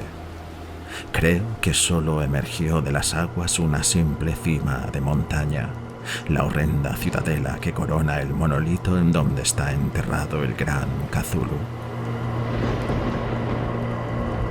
Cuando pienso en las dimensiones de lo que puede estar latente allí abajo, casi me dan ganas de quitarme inmediatamente la vida. Johansen y sus hombres estaban aterrados ante el poder cósmico de esta chorreante Babilonia habitada por demonios, y debieron de adivinar que no pertenecía a un planeta normal. El terror ante las increíbles proporciones de los bloques de verdosa piedra, ante la vertiginosa altura del gran monolito labrado y ante la turbadora identidad de las colosales estatuas y bajorrelieves con la extraña imagen encontrada en la hornacina del Albert, se hace patéticamente visible en cada línea de la aterrada descripción del piloto. Sin tener idea de futurismo, Johansen llevó a cabo algo muy semejante al hablar de la ciudad, pues en lugar de describir una construcción concreta o un edificio cualquiera, hace hincapié solo en las impresiones generales de inmensos ángulos y superficies de piedra. Superficies demasiado grandes para que puedan corresponder a seres normales o propios de esta tierra, e impíos con sus horribles imágenes y jeroglíficos. Menciono su referencia a los ángulos porque sugieren algo que Wilcox me había contado de sus horribles sueños. Había dicho que la geometría del lugar soñado por él era anormal, no euclidiana, y de repugnantes esferas y dimensiones distintas de las nuestras. Ahora, un marinero profano sentía lo mismo al contemplar la terrible realidad. Johansen y sus hombres desembarcaron en un plano sesgado y cubierto de limo de esta monstruosa acrópolis. Y subieron gateando por la resbaladiza superficie de los titánicos bloques que de ningún modo podían haber sido una escalera para hombres mortales. El mismo sol del cielo parecía deformado al atravesar los polarizadores miasmas que emanaban de esta perversión empapada de mar, y trenzaba la amenaza y la incertidumbre que acechaban de soslayo en aquellos ángulos locamente esquivos de roca tallada, en los que una segunda mirada descubría una concavidad donde antes había visto una convexidad. Un terror indeterminado se apoderó de todos los exploradores, antes de llegar a ver otra cosa que rocas y limo y algas. Por sí mismos, cada uno habría echado a correr, de no haber temido la burla de los demás, así que muy poco convencidos buscaron, en vano como quedó demostrado, algún recuerdo que llevarse. El portugués Rodríguez trepó hasta el pie del monolito y gritó que había encontrado algo. Los demás le siguieron y miraron curiosos la inmensa puerta labrada con el ahora familiar bajorrelieve del dragón cefalópodo. Era, dice Johansen, como una gran puerta de granero, y les pareció una puerta por los adornos del dintel, umbral y jambas, aunque no pudieron determinar si estaba horizontal como una trampa o inclinada como la puerta exterior de una bodega. Como Wilcox había dicho, la geometría de este lugar era totalmente errónea. Uno no podía estar seguro de que el mar y el suelo fuesen horizontales. De aquí que la relativa posición de todo lo demás pareciese fantasmalmente variable. Briden empujó la piedra en varios lugares sin resultado.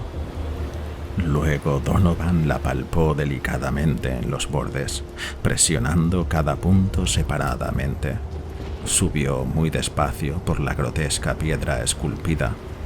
O sea, puede decirse que subía si es que la piedra no estaba en definitiva horizontal. Y los hombres se preguntaban cómo una puerta, por grande que fuese, podía serlo tanto. En ese momento el descomunal panel empezó a ceder hacia el interior, girando sobre el quicio de arriba, y vieron que la piedra estaba contrapesada. Donovan se deslizó o impulsó de algún modo hacia abajo o a lo largo de la jamba y se unió a sus compañeros, y todos contemplaron el extraño retroceso de la monstruosa puerta esculpida. En esta fantasía de distorsión prismática, la piedra se movía de manera anormal, diagonalmente, de modo que parecía transgredir todas las leyes de la materia y la perspectiva. La abertura dejó ver una oscuridad casi material. Esta negrura era efectivamente una cualidad positiva, pues oscurecía la parte de las paredes interiores que debían ser visibles, y de hecho brotó como el humo liberado de su milenario encierro, oscureciendo visiblemente el sol al esparcirse en aleteos membranosos por el contraído y curvado cielo.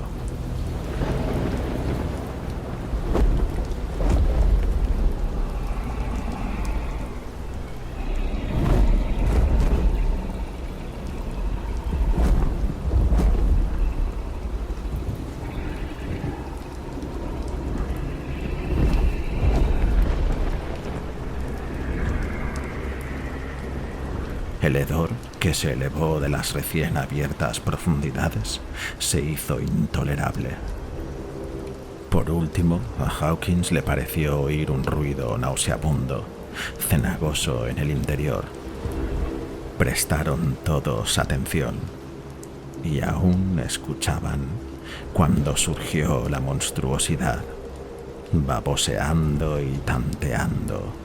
Constriñó su verde inmensidad gelatinosa en la entrada y se erigió en el aire mefítico de esa ciudad de locura.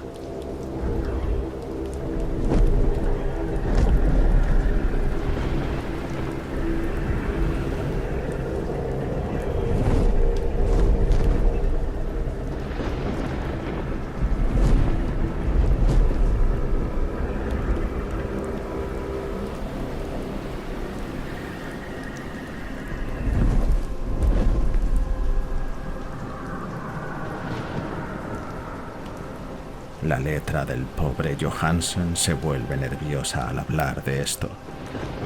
De los 6 hombres que no llegaron jamás al barco, cree que 2 perecieron de miedo en ese instante fatal. No es posible describir a ese ser.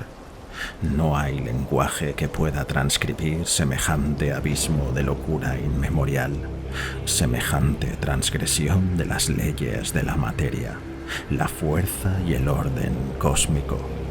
Era una montaña lo que caminaba bamboleante.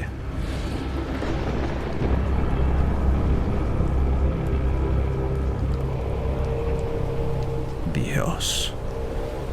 ¿Qué tiene de extraño que en la Tierra se volviese loco un gran arquitecto y que el pobre Wilcox delirase de fiebre en aquel instante telepático? La entidad de los ídolos, la viscosa criatura de las estrellas, había despertado para reclamar lo que era suyo. Las estrellas estaban en conjunción otra vez, y lo que un culto intemporal no había conseguido intencionadamente, un grupo de inocentes marineros lo había hecho por casualidad.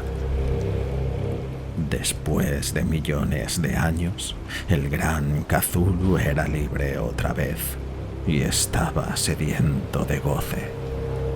3 hombres fueron barridos por las blandas zarpas antes de que nadie tuviese tiempo de volverse.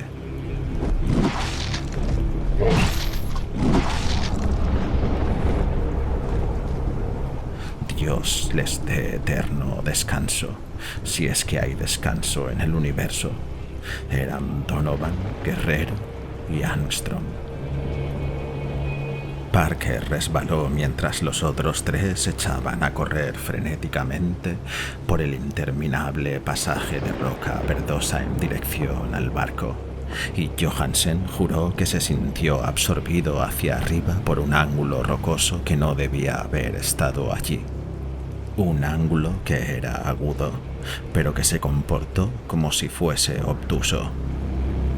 Así que solo Brinden y Johansen llegaron al bote y bogaron desesperadamente hasta el Alert, mientras la montañosa monstruosidad se dejaba deslizar por el limo de las piedras y vacilaba en el borde del agua.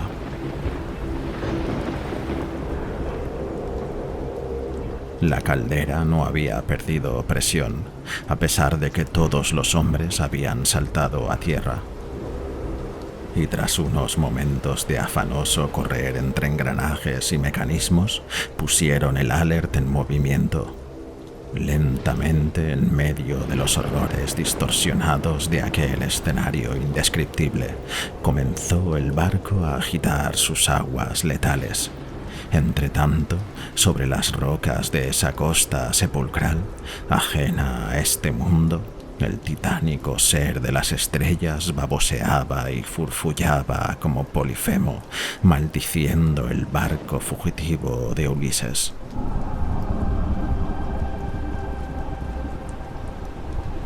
Luego, más audaz que los cíclopes, el gran Cthulhu se deslizó vigorosamente en el agua y comenzó a perseguirlos dando enormes zarpazos de cósmica potencia que levantaban grandes olas. Brinden miró hacia atrás y enloqueció, y no paró de soltar carcajadas, hasta que la muerte le sorprendió en el camarote, mientras Johansen deambulaba delirando por la cubierta. Pero Johansen no se había rendido todavía, sabiendo que el monstruo alcanzaría indefectiblemente al Alert antes de que la caldera tuviese toda la presión. Decidió probar una posibilidad desesperada. Dio toda la potencia a la máquina, subió veloz a cubierta y giró la rueda del timón todo lo que daba de sí. Se produjo un fuerte remolino en las pestilentes aguas y mientras aumentaba la presión, el valeroso noruego enfiló la proa de su embarcación contra el gelatinoso ser que le perseguía y que se elevaba por encima de la turbia espuma como la popa de su galeón diabólico. Su espantosa cabeza de cefalópodo de tentáculos contorsionantes llegaba casi hasta el bauprés del porfiado yate. Pero Johansen siguió implacablemente. Hubo un estallido como si se reventase una vejiga.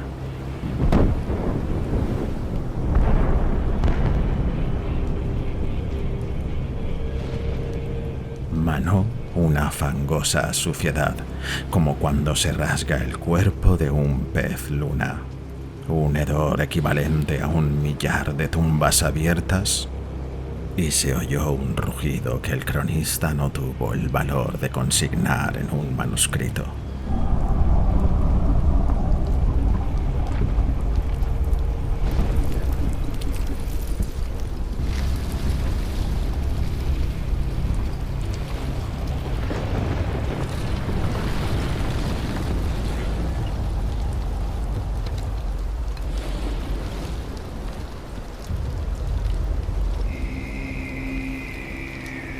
Por un instante el barco quedó envuelto en una nube verdosa, acre, cegadora, y luego solo hubo una ponzoñosa efervescencia a popa, donde, Dios del cielo, la dispersa plasticidad de aquella abominable criatura estelar se recomponía nebulosamente y recobraba su horrenda forma original, mientras se agrandaba a la distancia, a medida que el Alert ganaba velocidad al aumentar la presión. Eso fue todo.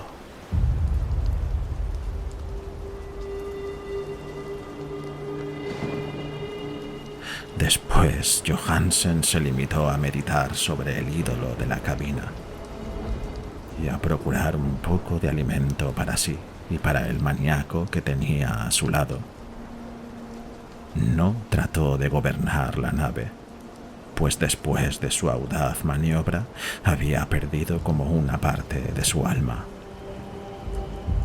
Luego sobrevino la tormenta del 2 de abril y un cúmulo de nubes ofuscaron aún más su conciencia. Se apoderó de él una sensación de vértigo espectral, de que giraba en un torbellino que descendía hacia líquidos abismos de infinitud. Era arrastrado vertiginosamente por la cola de un cometa fugaz y sacudido histéricamente de los abismos marinos a la luna, y de la luna a los abismos marinos, azuzado por el coro de carcajadas de los antiguos dioses y de los verdosos y burlescos trascos del tártaro, de alas de murciélago. De más allá del sueño le llegó el rescate. El Vigilant, el tribunal del vicealmirantazgo, las calles de Dunedin y el largo viaje de regreso a su casa natal junto a Egeberg. Nada podía contar. Todos pensarían que se había vuelto loco. Escribiría cuanto sabía antes de que le sobreviniese la muerte, pero su esposa no debía saber nada. La muerte sería una bendición que le borraría esos recuerdos.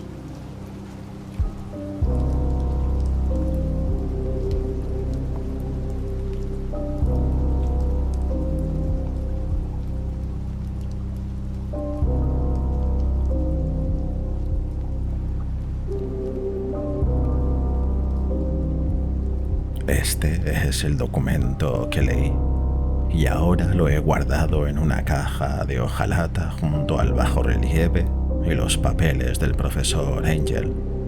Guardaré también mi relato, esta prueba de mi propia cordura, en donde he unido lo que espero no se vuelva a unir jamás. He considerado todo lo que en el universo puede haber de horroroso, y aún los cielos de la primavera y las flores del verano me parecerán ponzoñosos, pero no creo que mi vida sea muy larga. Tal como desapareció mi tío, tal como ha desaparecido el pobre Johansen, así moriré yo. Sé demasiado, y el culto sigue vivo aún. Cthulhu vive aún. también, supongo, en ese refugio de piedra que le ha protegido desde que el sol era joven. Su ciudad maldita se ha sumergido otra vez, pues el Vigilant cruzó por su demarcación después de la tormenta de abril. Pero sus ministros en la tierra rugen y se contorsionan y matan en torno a los monolitos coronados por el ídolo, en los parajes solitarios. Ha debido de quedar encerrado en su trampa y hundirse en los negros abismos. Si no, el mundo giraría ahora de horror. ¿Quién conoce el final? Lo que ha emergido puede sumergirse y lo que se hundió puede volver a emerger. La abominación aguarda y sueña en las profundidades, y sobre las vacilantes ciudades de los hombres fluctúa la destrucción. Llegará un tiempo, pero no debo ni puedo pensarlo. Pido que, si no sobrevivo a este manuscrito, mis albaceas eviten cometer imprudencias e impidan que caiga en manos de nadie.